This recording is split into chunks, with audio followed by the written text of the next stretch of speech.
Meu boa noite a todos, aqueles que eu não cumprimentei ainda, cumprimento agora, boa noite. Vamos dar início então à nossa Assembleia Extraordinária.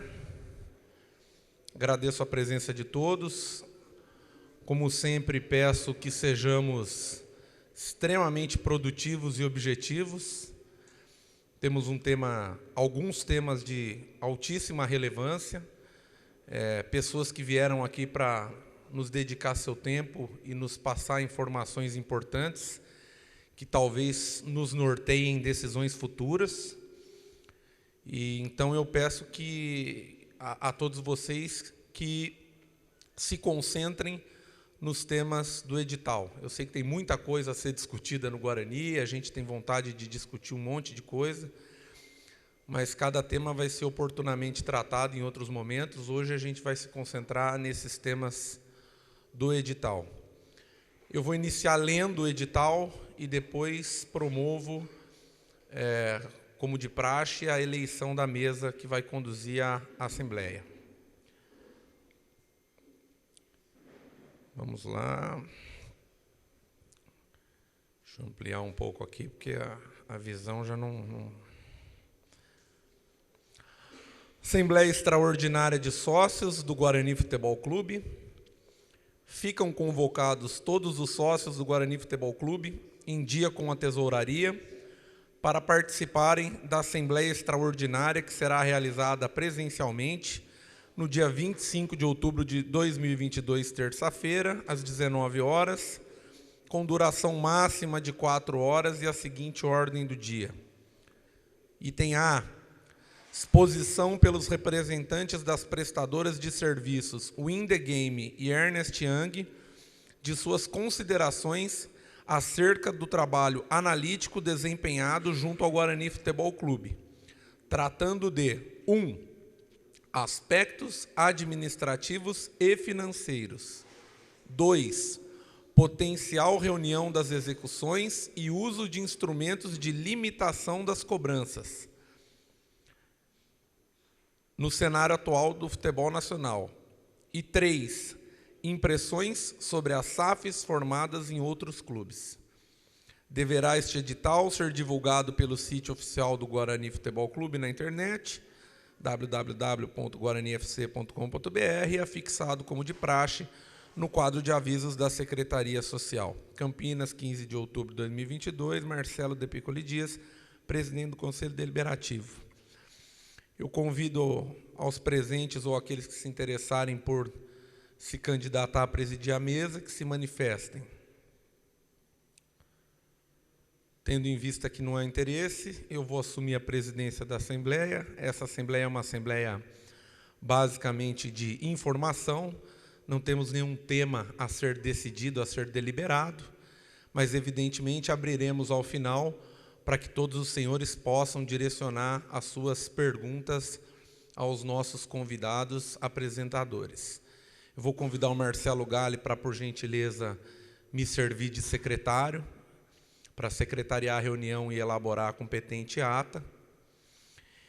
E inicio convidando, primeiramente, o Ricardo Moisés, o presidente do Conselho Deliberativo, para fazer uma pequena exposição inicial e, em seguida, daremos, então, sequência com a apresentação das pessoas que vão tomar parte no nosso encontro hoje. Senhor presidente, tem alguns que são associados há menos tempo e conselheiros que não são associados que estão pedindo a entrada como ouvintes. Aí precisa a Assembleia deliberar. Perfeitamente. Existem algumas pessoas que são associadas, que não contam ainda com tempo para participar da Assembleia, mas que gostariam de ouvir o tema. Embora isso não seja seja um pouco ortodoxo, eu vou me manifestar dizendo que não me oponho, mas, evidentemente, quem decide é a Assembleia. Então, aqueles que concordam que essas pessoas participem como ouvintes... Pois não, Sidney? Não. Exato, ela não tem votação, mas, em princípio, mais por mera formalidade, se alguém se opuser que outras pessoas ouçam, se manifeste agora. Acho que ninguém vai se opor, né? Então, pode pedir para autorizarem que as pessoas participem aí. Todos seremos ouvintes hoje, como o Sidney bem ponderou. Presidente, eu te passo a palavra. Boa noite a todos. É importante a participação de todos os sócios, mesmo sem período para participar. Eu acho que quanto mais sócios estiverem presentes, melhor para a gente, para fazer toda a demonstração do que a gente vem fazendo. Essa é uma assembleia, seguindo o rito do Conselho de Administração, de total transparência e seriedade na gestão, de apresentar o que duas empresas com muito know-how fizeram de levantamento do Guarani na gestão e os passos que a gente precisa dar no futuro para que nosso clube volte a crescer. Então, a gente contratou a Win The Game, que é representada neste ato aqui pelo Cláudio. O Cláudio é uma pessoa com extremo conhecimento na gestão de clube de futebol, passou pelo Flamengo e tem muito conhecimento para trazer para a gente. O Pedro também, da Ernest Young, uma das maiores consultorias do mundo, Pedro especialista nessa parte de esportes, né? Eles fizeram um trabalho de levantamento aqui no Guarani, de tudo que a gente tem de organograma, de processo, procedimento, fizeram uma avaliação da nossa situação e os passos que a gente tem que dar no futuro. Eles também têm conhecimento na parte de assessoria aos clubes, de como enfrentar o passivo, e isso a gente tem um passivo muito grande que precisa ser enfrentado. Então, para a gente debater um pouco de estratégia, de qual o melhor caminho que o Guarani tem que seguir para enfrentar essas dívidas e liquidar esse passivo o mais rápido possível. Como no futebol está tendo muita mudança com as SAFs, SAF do Cruzeiro, SAF do Botafogo, SAF do Vasco, Bahia, a gente pediu para eles também apresentar para a gente um panorama do mercado, o que é SAF, como que está acontecendo, o que isso pode beneficiar ou prejudicar um clube.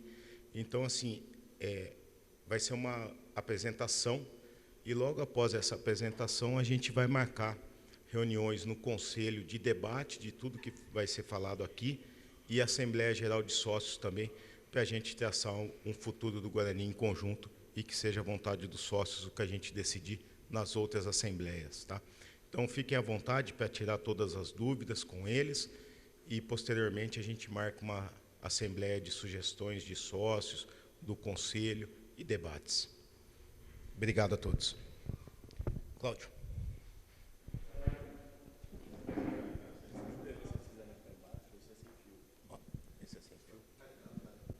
Tá ligado?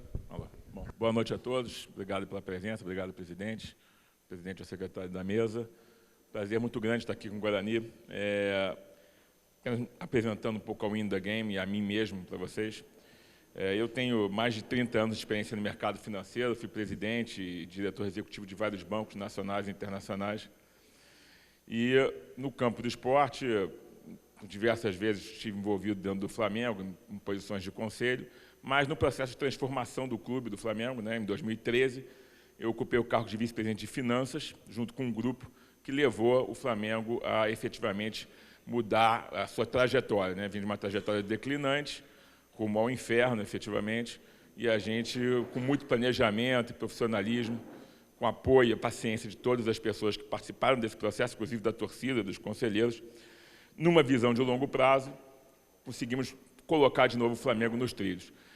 Exatamente por ter tido essas duas experiências no mercado financeiro, a minha vida inteira, e depois sentado numa verdadeira cadeira elétrica no Flamengo, eu tive a oportunidade de pensar num projeto que unisse o capital privado, o mercado financeiro, os investidores aos clubes, né? A visão que a Win The Game tem, que os clubes são planetas pobres, cercados por satélites ricos. Isso é, todos ao redor do clube ganham dinheiro, menos o clube, que é o detentor original dos direitos, né? Efetivamente quem cria produto.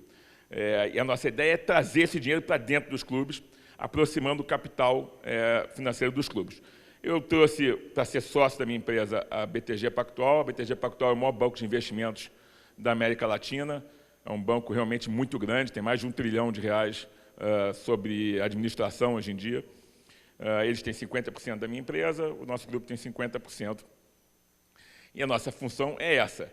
A gente vai falar de SAF aqui daqui a pouco, de outros assuntos, mas é importante vocês terem claro que a função da Win the Game nós não fomos criados para vender clubes. Nós fomos criados para servir aos clubes. Ajudar os clubes, apresentando caminhos possíveis para que eles se autodeterminem, para que eles busquem seu próprio destino, para que eles decidam da melhor maneira, mais bem informados, qual o rumo que eles querem tomar.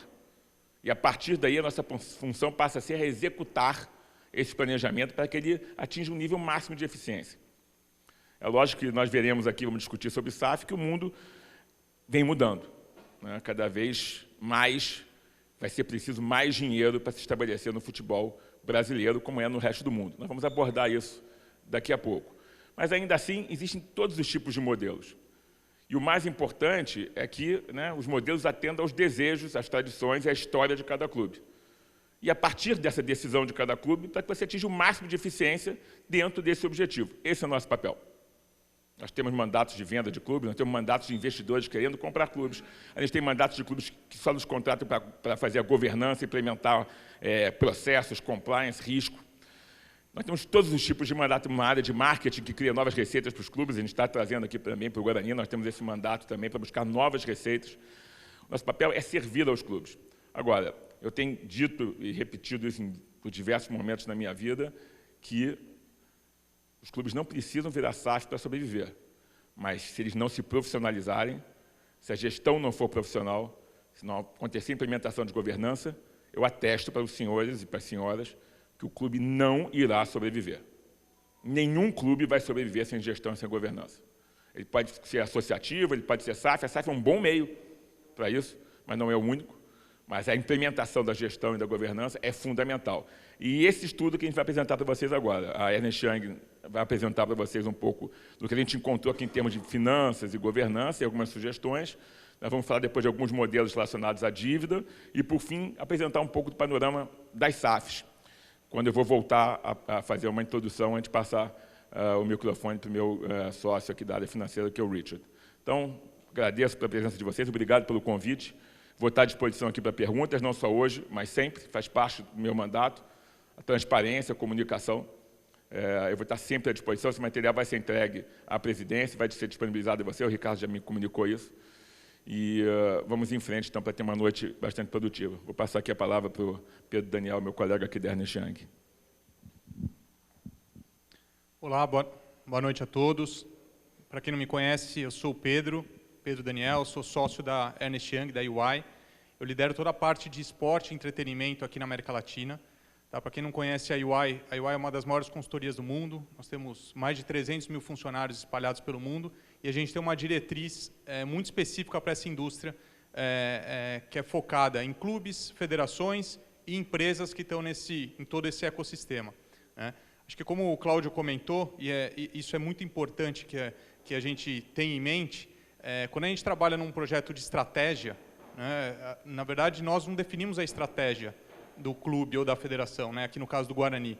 O Guarani, né, os conselheiros conhecem o clube muito melhor do que nós. O que nós fazemos é trazer um pouco de instrumentos, de ferramenta, de conhecimento, para que a tomada de decisão feita pelo conselho, afinal de contas o conselho é sempre soberano, né, de fato é ele quem determina, ele possa tomar a melhor decisão possível dentro da sua realidade. Então, na verdade, o que esse suporte, essa questão de servir o clube, é basicamente municiar o conselho para que ele sinta confortável de qual seria o melhor caminho. Tá? Aqui no Brasil, nós trabalhamos na reestruturação do Flamengo lá atrás, né? Então fizemos lá o planejamento estratégico, a dirigência, que na época era o clube mais endividado do Brasil, né? Diferente do que apareceu no balanço naquele momento. Nós fizemos o planejamento estratégico do Atlético Paranaense, do próprio Palmeiras, entre outros. Tá? Então, aqui no Brasil, a gente trabalhou com quase que todos os clubes da Série A. Tá? Quando eu falo quase todos, é que direta e indiretamente nós trabalhamos com todos, né? Que nós trabalhamos na CBF em alguns casos específicos relacionados ao clube. E o que nós fizemos aqui no Guarani, e acho que é importante trazer essa visão, é que nós, de fato, confiamos que o Guarani é um clube atualmente na Série B, mas que tem um potencial muito elevado, seja pelo título brasileiro, seja pelo histórico formador, e é por isso que nós, da UI, aceitamos trabalhar aqui né, conversamos com o Ricardo bastante sobre qual era o plano que está em mente, né, do Guarani, e nós estamos bem animados, que acho que existe um passo a passo, obviamente, mas estamos bem animados que o Guarani pode estar na prateleira, na verdade, na prateleira que ele definir dentro do futebol brasileiro. E aí nós iniciamos o projeto, especificamente tirando uma fotografia do clube.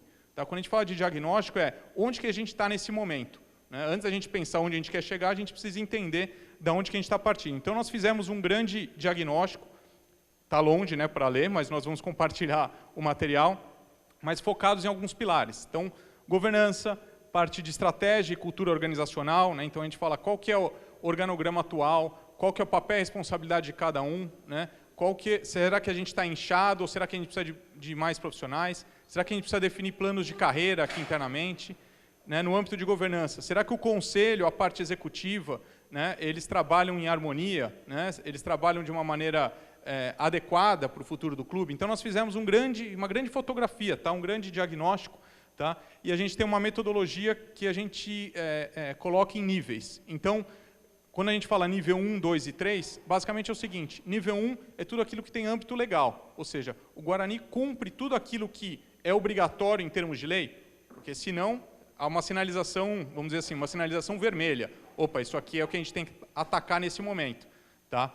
O nível 2 é muito mais a questão de regulação, ou seja, a gente cumpre toda a parte de, vamos imaginar o seguinte, toda a parte de licenciamento da CBF, né? A CBF exige alguns regramentos, né? Algumas regras para você ter a licença de disputar as competições. Então, iluminação, né? A parte de infra. Se a gente subir para a Série A, futebol feminino, né? Então, você tem toda uma regulação que é focada. Então, nós fizemos essa fotografia. E o nível 3 é muito mais voltado para boas práticas de mercado. Né? Existe o IBGC, né? que é um órgão voltado para a governança corporativa, e que a gente acredita que é uma coisa que pode ser, que o Guarani precisa pensar, mas não é nada urgente. Tá? Então, dentro de todas essas fotografias, tá? A gente identificou alguns gaps, né? Algumas melhorias, alguns pontos de melhoria, tá? Estão listados ponto a ponto, eu não vou ler um a um, tá? Mas principalmente voltados à estrutura organizacional, à parte estratégica, né? A parte até de comunicação, quais são os principais riscos que estão atrelados pelo não cumprimento de cada um deles. Tá? Mas se puder avançar, então aqui tem uma fotografia, quais são os de nível 1, 2 e 3 que o Guarani ainda não atingiu, mas que está em processo, tá? Porque muitas vezes você não atinge, mas você já iniciou essa tratativa. Tá?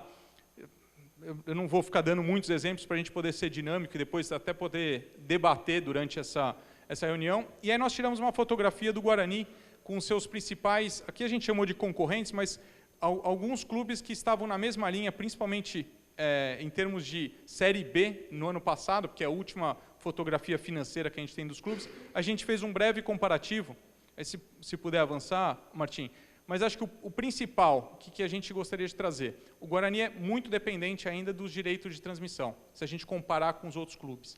Tá? Nos outros clubes, você também tem a maior parte das receitas, ela tem a origem, né, de direitos de transmissão, mas o Guarani ele ainda é um clube que tem um potencial muito grande nas outras fontes de receita. Então, o Cláudio trouxe aqui um pouco, por exemplo, propriedades comerciais, né, patrocínios.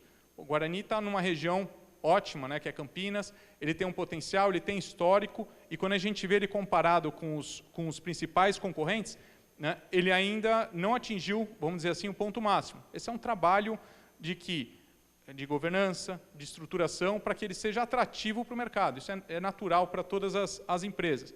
Venda de atletas. Né? A gente tem aqui um selo de formador, né? O Guarani revelou grandes atletas de seleção brasileira, né? Grandes times que foram revelados, mas que ainda não conseguem monetizar isso. Né? Então, a gente vê alguns clubes que, muitas vezes, né, também jogando Série B, tá? Por isso a gente fez esse comparativo, tá? Conseguiram, de certa maneira, ser mais atrativos em termos de negociação de atletas. Então, como é que a gente faz para criar um processo em relação a isso? Né? E aí, aqui a gente fez a abertura de todas as receitas para cada um deles. Tá? Esse material vai se tornar público, né, Ricardo? Então, eu não vou entrar ponto a ponto para cada clube, mas a gente foi cada fonte de receita. Então, direito de transmissão, propriedades comerciais, receita com transferência de atletas, para a gente entender onde que a gente precisa melhorar. Tá? Acho que quando a gente pega um diagnóstico, a grande fotografia, o mais importante do que entender onde a gente está, é a gente conseguir desenhar aquilo que a gente quer chegar, para a gente desenhar o caminho. E a gente está passando por um momento de transformação da indústria muito relevante. Tá? Então, é muito importante a reflexão do Guarani em que prateleira ele quer estar do futebol brasileiro. Tá? No ano que vem, a gente vai ter uma Série A extremamente competitiva. Tá? Né? Nós, do Guarani, pensando, nós temos também esse objetivo de entrar na Série A, mas a gente precisa, de fato, arrumar casa, né? Um trabalho que já é iniciado, mas a gente precisa arrumar casa, ser mais atrativo para o mercado, porque a correlação financeira e performance ela é direta. Não é coincidência que Flamengo e Palmeiras estão dominando o futebol brasileiro em termos de performance. Né? Não é porque eles têm mais torcida, não é porque eles são... o Palmeiras tem a cor mais bonita, né? Trazendo uma alusão aqui ao nosso Guarani, mas é porque eles são os mais ricos. Né? Quando você tem mais dinheiro e a discrepância é muito grande, você tem uma margem de erro muito maior.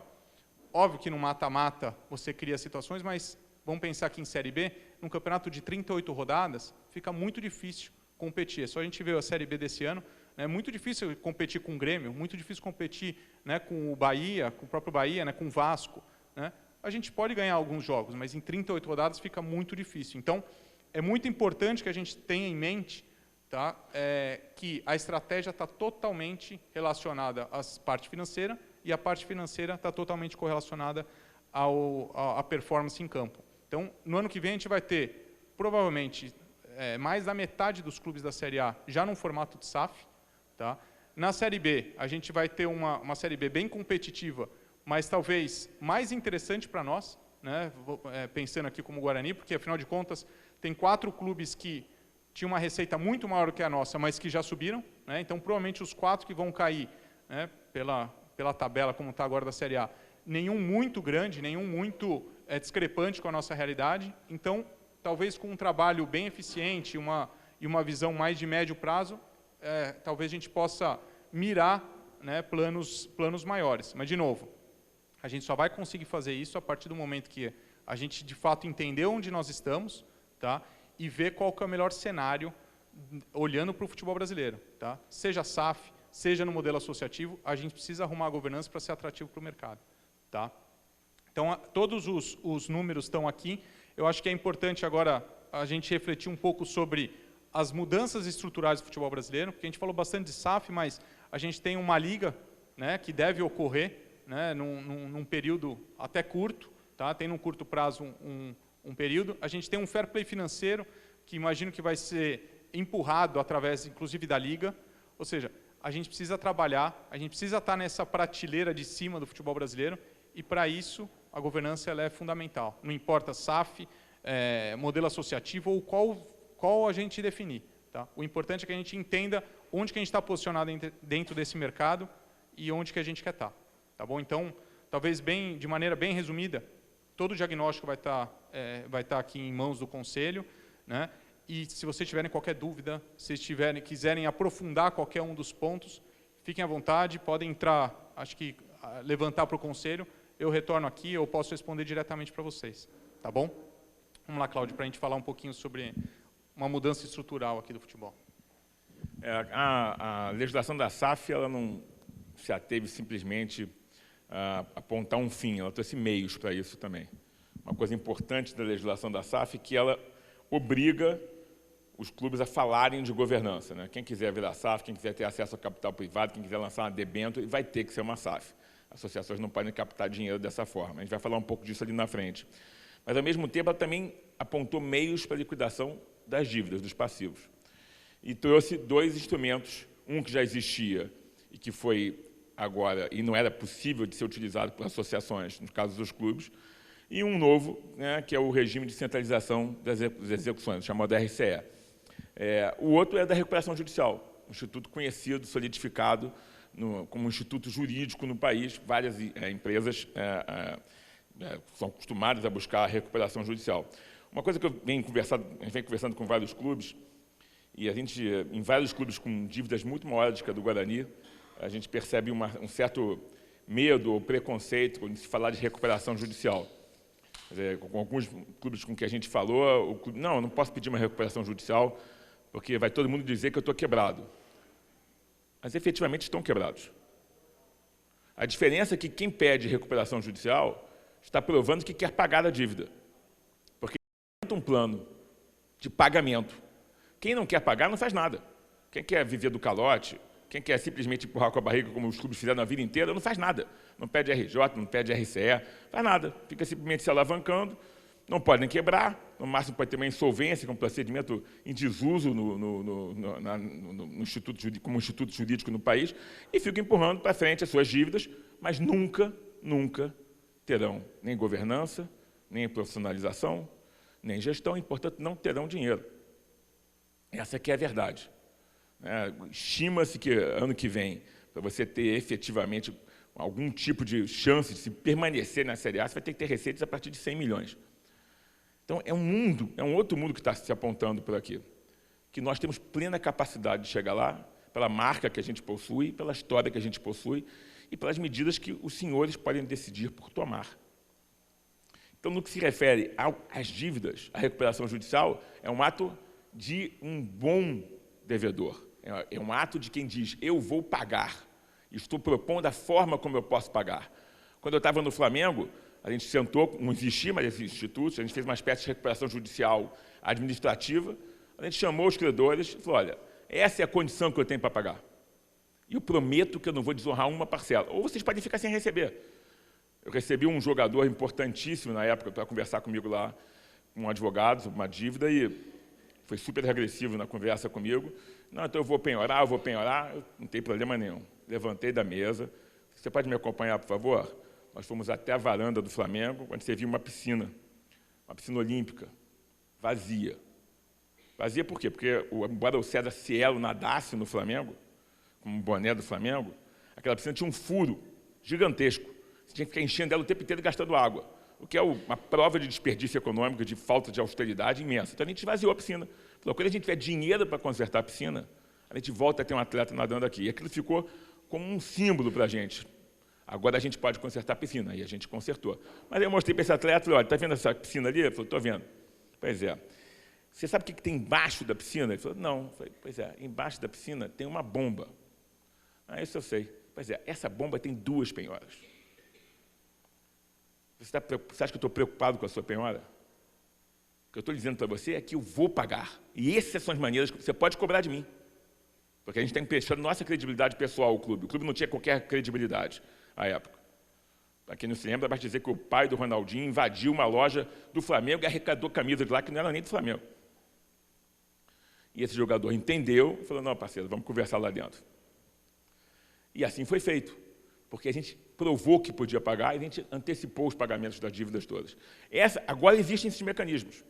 O regime de execução centralizada, que está ali, prevê que você paga 20% das receitas da SAF, vão diretamente para o pagamento dessas dívidas que são centralizadas, as dívidas cíveis e trabalhistas, né? Uma concentrada no Tribunal de Justiça, outra no Tribunal Superior do Trabalho, enquanto as dívidas, as dívidas tributárias têm uma regulamentação à parte, não estão abrangidas pela RCE.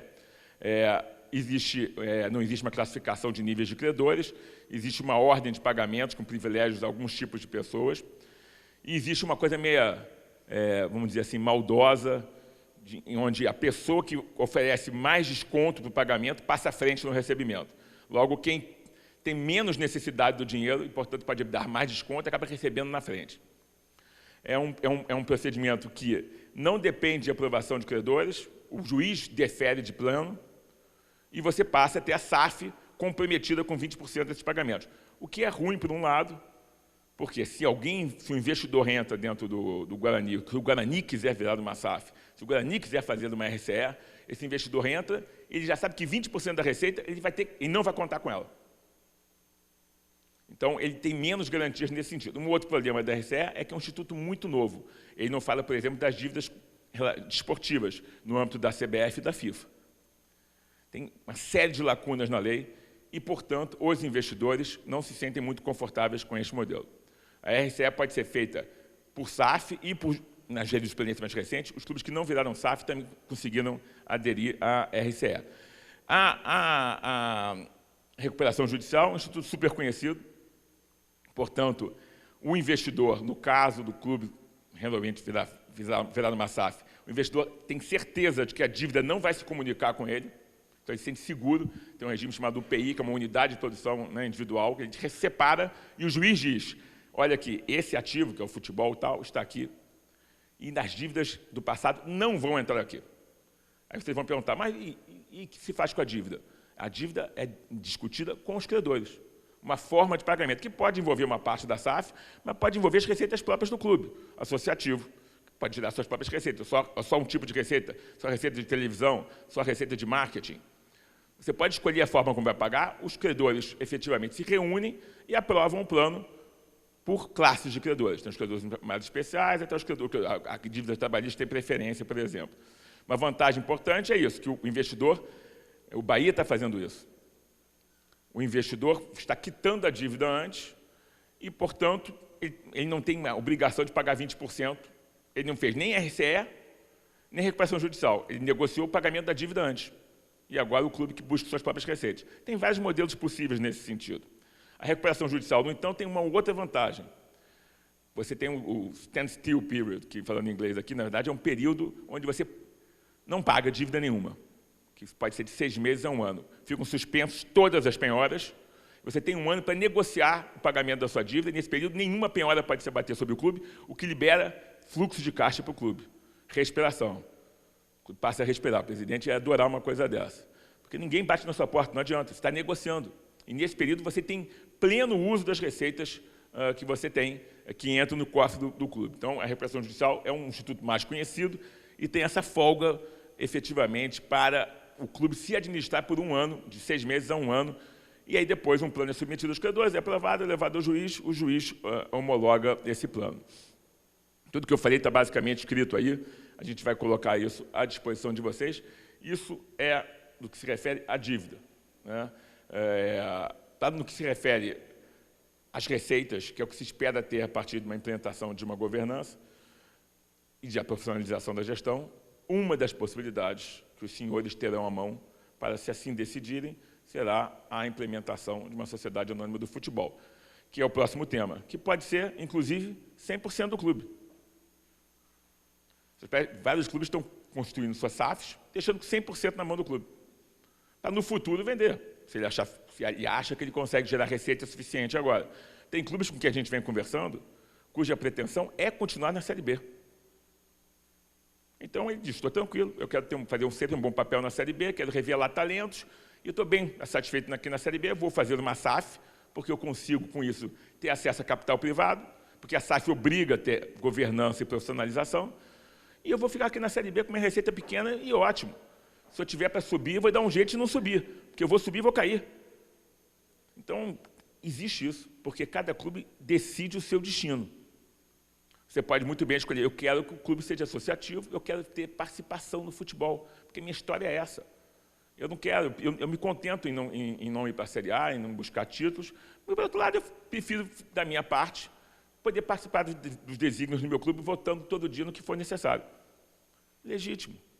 Mas há quem diga, eu prefiro que meu clube, efetivamente, perca um pouco desse poder político, ou muito desse poder político, mas meu clube, do coração, possa vir a disputar títulos importantes e relevantes. É uma outra opção. Opção que os senhores irão tomar, e as senhoras, diante dos cenários e dos debates que irão acontecer na sequência dessa reunião. Então, eu vou falar um pouco sobre as impressões sobre a SAF. Vou chamar aqui o Richard, que é nosso sócio da área administrativa financeira, para falar um pouco com vocês sobre esse modelo. A gente vai interferindo aqui sempre que tiver algum comentário específico. Obrigado, Cláudio. Boa noite a todos. É um prazer estar aqui com vocês hoje. Vou falar com um overview do SAF, depois falar um pouco das vantagens do SAF, depois dar alguns exemplos mais conhecidos dos SAFs já feitos aqui no Brasil, e depois falar um pouco dos benefícios, o que nós prevemos no futuro como os SAFs. Mas praticamente o SAF é um clube-empresa, então foi um novo lei que foi passado no ano passado. E para um clube que é uma associação, o SAF é um spin-off da parte de futebol. Então é uma separação para deixar a associação como as outras atividades e colocando todos os ativos do futebol dentro de uma estrutura empresarial. A lei da SAF impõe algumas coisas que têm que ser seguidos. Então, tem que ter um conselho de administração, um conselho fiscal, olhando a SAF. Tem que ter transparência. Então, clubes com receita acima de 70 milhões, mais ou menos, têm que colocar todos os relatórios no site do clube para todo mundo conseguir ler. A SAF tem que seguir as regras do CVM. Então, regras rígidas para as empresas, para ter um controle.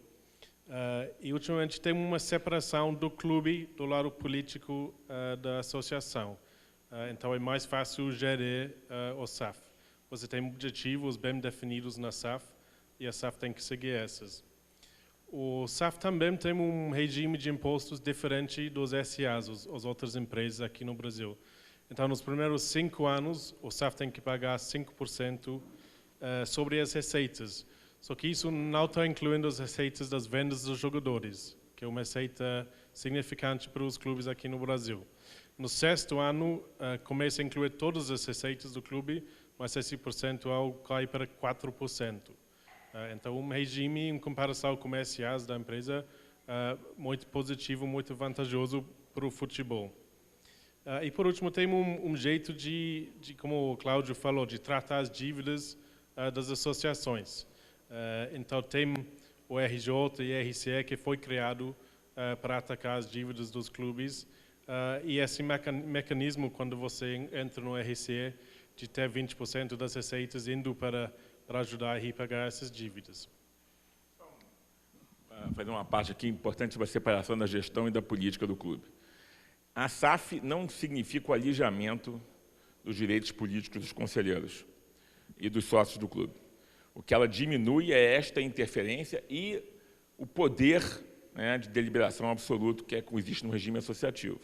Se o clube ficar com 10%, 20%, 30%, ele vai ter ainda representantes no Conselho de Administração da Sociedade Anônima do Futebol.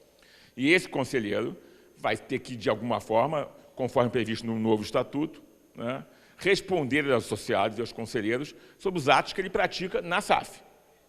Mas que, evidentemente, quem coloca mais dinheiro tem maior poder de voto, né? No entanto, para certas deliberações, existem cláusulas pétreas. Isso é, por mais que o investidor tenha 90% do clube e 4 cadeiras no Conselho de Administração, o clube tenha 10% e uma cadeira no Conselho de Administração da Sociedade Anônima do Futebol, para mudar a sede, mudar os emblemas, mudar as cores, mexer efetivamente com o que é de tradição, raiz de um clube, esse investidor não tem direito a fazê-lo, sem o voto afirmativo do clube.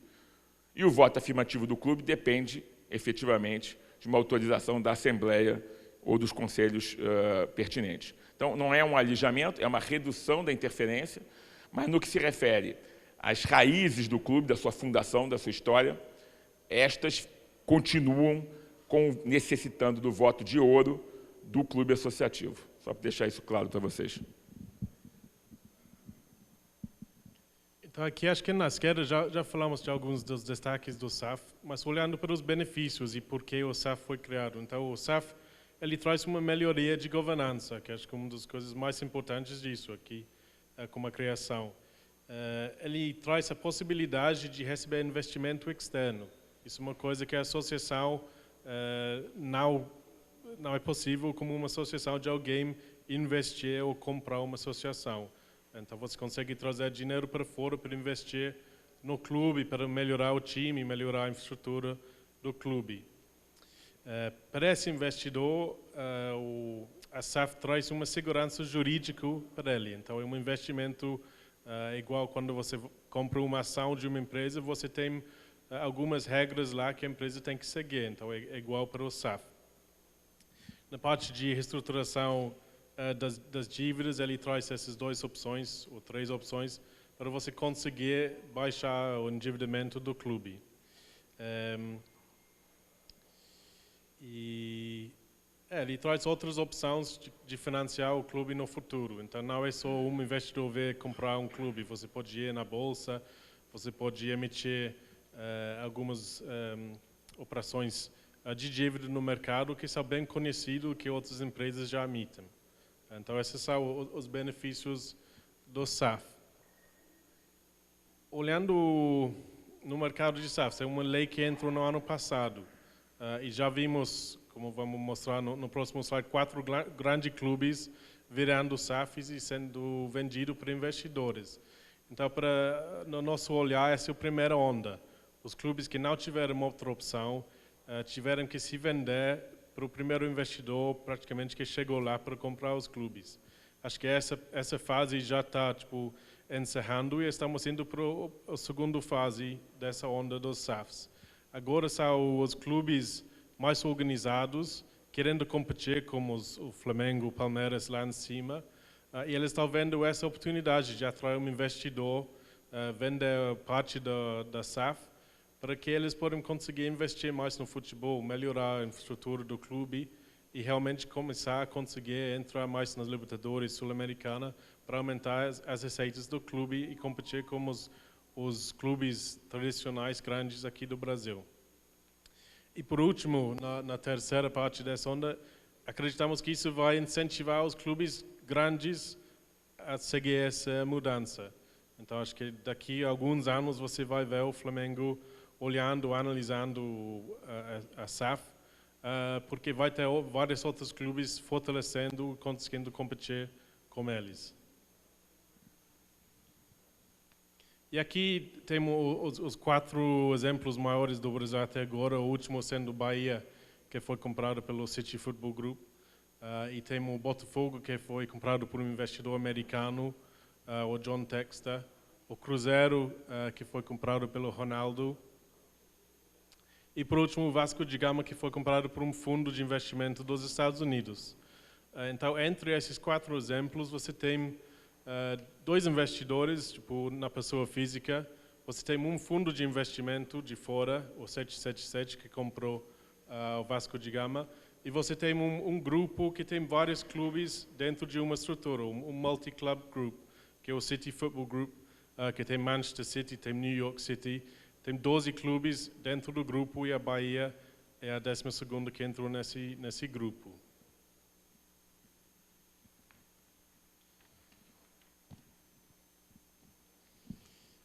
Então aqui vamos passar um pouco das diferenças entre a SAF e a associação. Então olhando a parte de governança e gestão, acho que na maioria das associações você tem muita influência política nos clubes.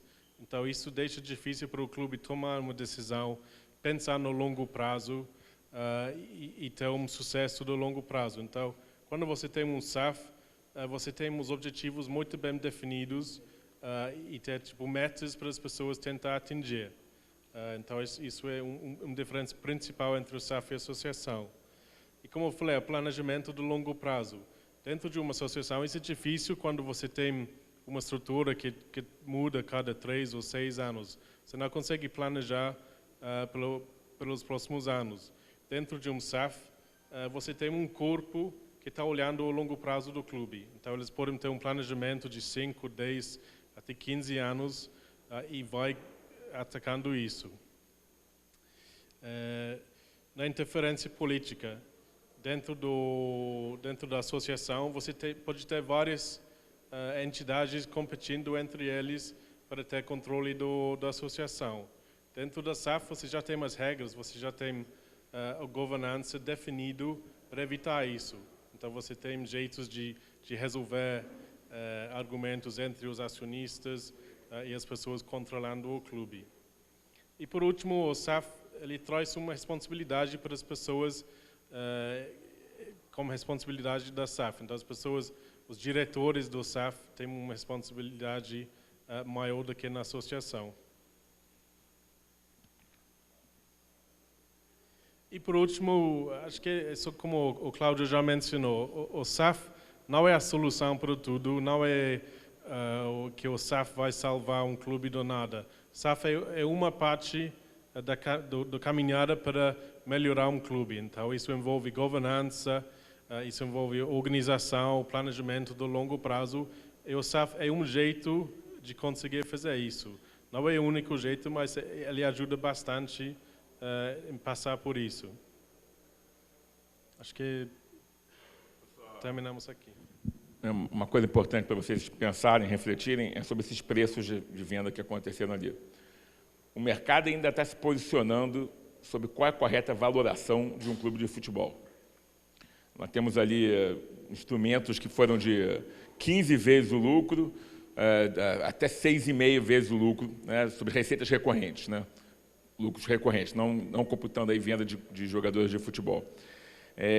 Lá fora, uma prática, se você pensar nesse múltiplo, é de 1,75 vezes até 3, exceto casos fora de curva, como foi o Chelsea agora. Então, há um disparate muito grande aqui, porque o nosso cenário é de clubes endividados e o potencial é muito grande de crescimento. Então, existe uma engenharia financeira na construção do valor a ser vendido pelo clube. Em todas essas operações, os conselheiros e sócios do clube não ganharam dinheiro com isso, né? Enquanto numa empresa, quando você vende, você tem uma ação, você vende, você ganha um dinheiro com isso. Por quê? Porque os clubes têm muita dívida, muitas vezes, em alguns casos, superior às suas próprias receitas. Então, é importante esse trabalho de negociação ser um trabalho de trazer o investidor correto, que aceite a tese correta e onde você coloque certas cláusulas que garantam o futuro do clube. Uma das cláusulas que mais tem sido colocada pelos clubes nessas transações é um nível de investimento mínimo em folha de futebol. Então, o investidor se compromete a gastar tantos milhões de reais por ano, no mínimo, com a folha de futebol. Em alguns casos, você tem discussões, você traz as propriedades, né, a propriedade imobiliária para o valor, para o valuation, né, para o valor do clube, em outras não. O Vasco, por exemplo, deixou o estádio de fora e alugou o estádio para o Vasco SAF. Os modelos são dos mais diversos, mas ele tem muito a ver com o que se espera do clube, qual é a ambição do clube. Né? Se você quiser focar mais na área de investimentos, se você quer buscar, antes de tudo, focar mais na resolução das suas dívidas, que tipo de modelo e, principalmente, que tipo de investidor que a gente tem que buscar se essa for a decisão de vocês. É preciso buscar um investidor com solidez financeira, que compreenda a história do clube e que, né, contratualmente se obrigue a fazer jus à manutenção dessa história do clube. São contratos complexos, o mercado ainda está se ajustando na busca desse melhor e maior valor, mas, por outro lado, a gente pode afirmar a vocês que, embora essa decisão esteja longe de ser tomada, porque são senhores e senhoras que tomam, que o Guarani desperta interesse, porque a gente vem sido procurado por investidores europeus e americanos. Nada foi feito, nada será feito, sem a aprovação dos senhores, pela condução do presidente do Conselho e dos demais membros do poder aqui. Nada será feito. Mas é um motivo de orgulho, porque a gente tem outros mandatos. O Guarani tem uma história bonita, de formação de jogadores, de títulos, é numa cidade rica. Os europeus e americanos gostam de cidades que têm aeroporto perto. Logística é fantástica aqui dentro. A visão de base de vocês é muito boa.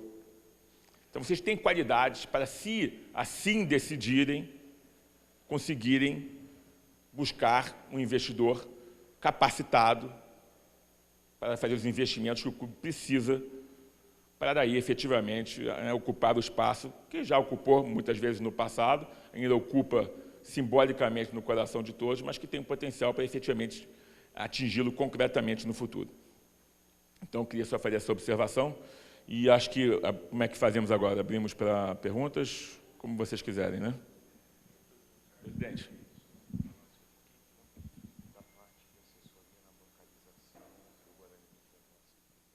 Perfeito. Tá ótimo. Não, o presidente pediu para esclarecer a vocês que o mandato da Win the Game conta ainda com 2 patamares, né? Uma, efetivamente, é trabalhar nessa organização e na implementação de governança junto com a Ernst Young, mas a gente tem aqui também um trabalho de bancarizar o clube, isso é, apresentar o clube ao mercado financeiro, para que ele estabeleça relações de crédito com taxas mais baixas, para que ele consiga fazer operações financeiras de maneira mais eficiente, e, ao mesmo tempo, um mandato importante de criação de novas receitas. Nós estamos começando um trabalho agora importante de criação de uma base de dados digitais que sobre ela depois a partir da criação dessa base de dados, esse banco de dados, vai se aplicar o que a gente chama em inglês de CRM, isso é uma ferramenta de marketing que faz segmentar todos os torcedores e pessoas que têm interesses em relação ao clube, para que elas sejam trabalhadas individualmente, para que se busque aspectos comerciais que permitam a maior monetização do clube a partir da sua marca. Uma coisa é você trazer para um patrocinador, o que é mais conhecido de todos os patrocinadores, que é a marca na camisa, que hoje em dia lá fora é o que menos traz receitas para os clubes. A outra coisa é você apresentar para um patrocinador regional ou nacional um banco de dados selecionado que permita a esse investidor trabalhar com ele. Eu sempre coloco como exemplo um clube com que a gente conversava, tinha um acordo com uma churrascaria importante da região. E ele mandou para todos os torcedores que ele tinha um e-mail uma foto de uma picanha sangrenta ali, saborosa. Vários torcedores, recebendo aquele e-mail com aquela picanha, vários torcedores que eram vegetarianos ou veganos ficaram ofendidos com aquilo. Pô, clube, eu não sou vegano, não tenho obrigação de abrir uma picanha aqui no meu e-mail. A verdade é que, nessa famosa transformação digital, que tanto se fala aqui, os clubes são absolutamente analfabetos. Existe um mar de receita para se buscar isso. Um mar.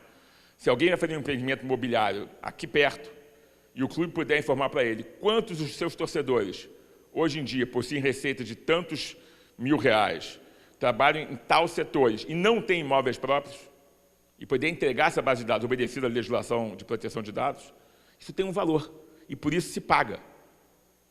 Tem influencers digitais que ficam fazendo postagem na rede social, dele fazendo ginástica, ou dele colocando uma roupa da moda, e cada vez que ele vai, ele cuida de cozinha, e ele apresenta uma panela da Tramontina, ele ganha R$5.000 por fazer isso, por cada post que ele faz.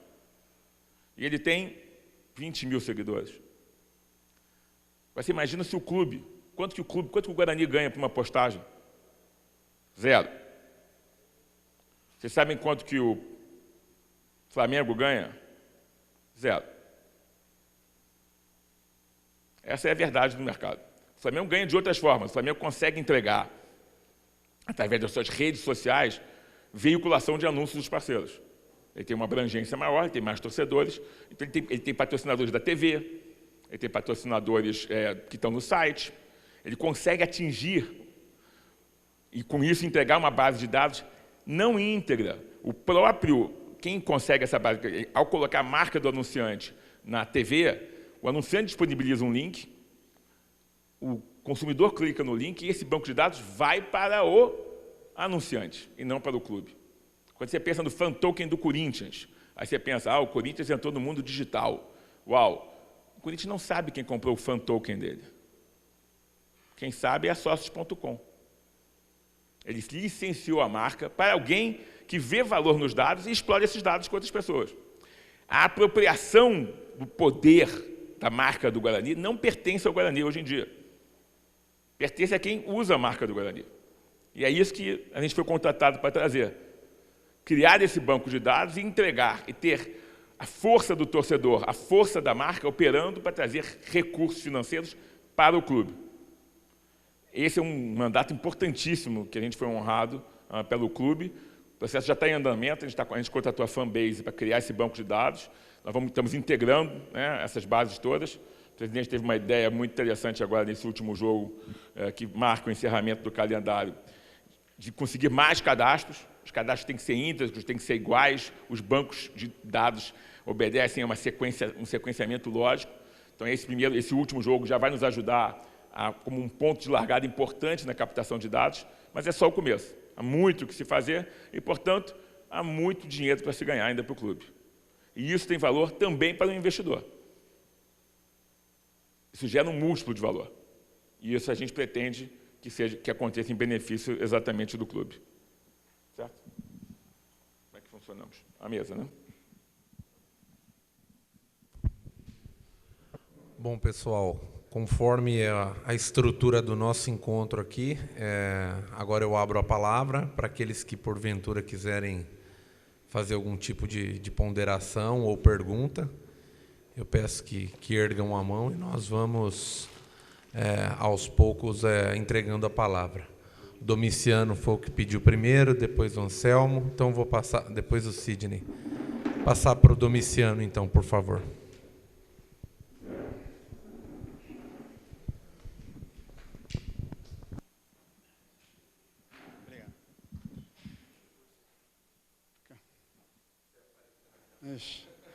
Boa noite a todos.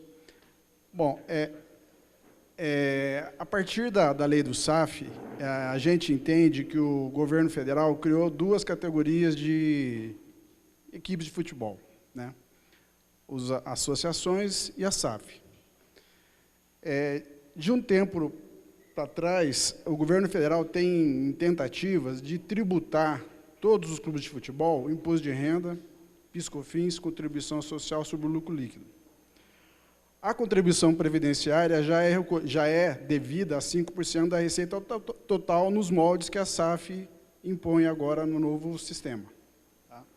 Então, eu vejo uma vantagem nessa modificação, que é unificar os tributos, além da governança. Eu estou entrando só na questão tributária, só a vantagem tributária.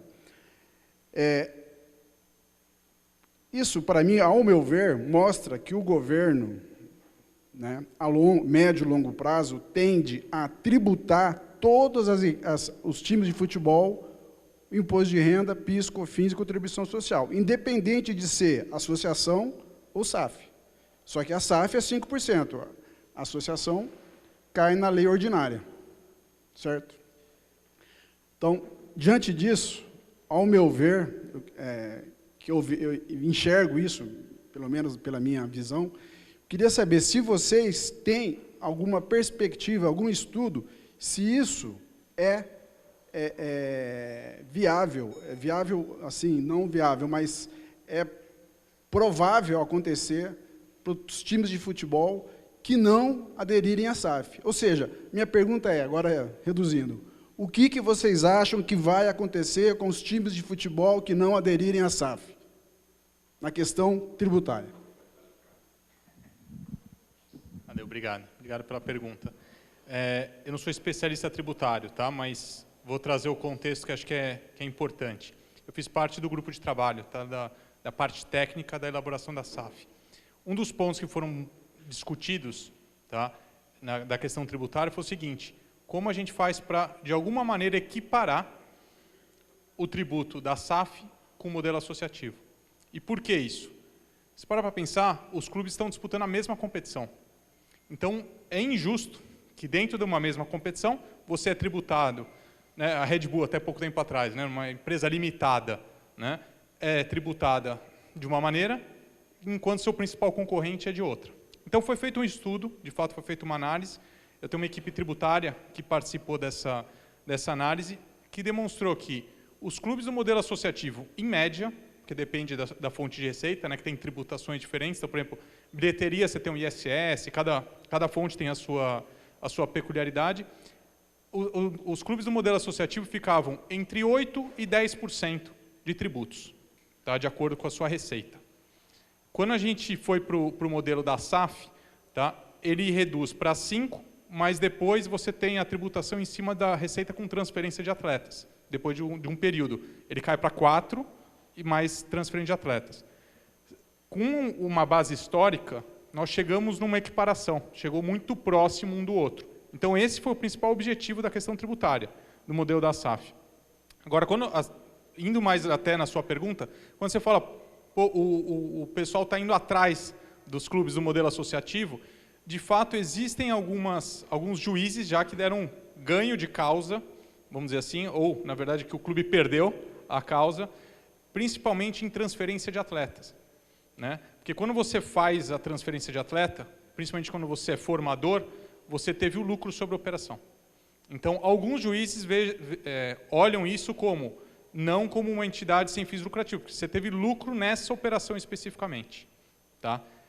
Agora, o que vai acontecer fica difícil da gente julgar, mas o fato é que a SAF ela foi desenhada exatamente para você ter uma equiparação tributária. Tá? Eu acredito que hoje já tem mais de 30 SAFs. Tá? Como até o Cláudio falou, a gente citou algumas que são as mais famosas, vamos dizer assim, mas já tem mais de 30. eu imagino que seja um caminho muito lógico em ondas, que pouquíssimos clubes vão ficar no modelo associativo. E esses poucos que vão ficar, eu imagino que a tendência é que acabe aumentando essa questão tributária, ou seja, mais juízes cheguem nessa conclusão. Porque isso é um fato mesmo, né? Se você olhar friamente, você investe numa linha de produção, que é a formação, e você vende lá para fora esse produto que você formou aqui. Então, existe uma questão em cima do lucro. Sim, é que elas têm um impacto menor, e a tributação, por exemplo, de bilheteria você tem um ISS, né? Você já tem uma questão já mais padronizada, né? E aí você tem direito de transmissão, você tem já tem um padrão. Então, o que difere, de fato, é essa questão de transferência de atletas. Tá? Mas eu não acredito que nesse momento, ainda mais no momento de conversão dos clubes para a SAF, a gente tenha grandes problemas, pelo menos no curto prazo. Tá? Boa noite. Primeiramente, parabéns pela apresentação. Eu fico muito feliz do Guarani estar muito bem assessorado por vocês. Eu acho que vocês são referências no mercado nacional e para a gente que convive aqui no Guarani, eu acho que isso é um momento muito bacana que a gente está presenciando. A gente comenta internamente que o Guarani quebrou na hora certa, né? Eu acho que faz 10 anos aí que a gente não consegue contrair grandes dívidas por falta realmente de crédito no mercado, né?